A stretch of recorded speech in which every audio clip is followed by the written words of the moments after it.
Sizni boshlaysiz. Aka, assalomu alaykum. Nima yo'l o'rtasida qulab qo'ydingiz uni? Assalomu alaykum. Yaxshimisiz? Mana bozorga bagajni ochdim-da. Tinchlikmi? Nima bo'lyapti?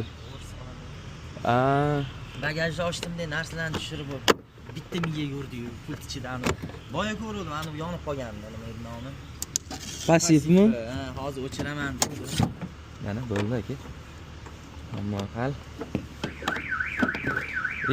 Ochib o'g'irlab bo'lgandan keyin chalyapti, qarang. Ochib kaltda olib bo'lgandan keyin chalyapti signal. Aka, salomat bo'ling. Sog' bo'ling. Yaxshilik ko'rishinglar, xudo xolasa. Bilasizmi o'chirish passiv bu? Necha edi o'sha? 2 bilan 3. 2 bilan 3 bitta bossangiz o'chadi. Bitta bosib qo'yib yuboring riski.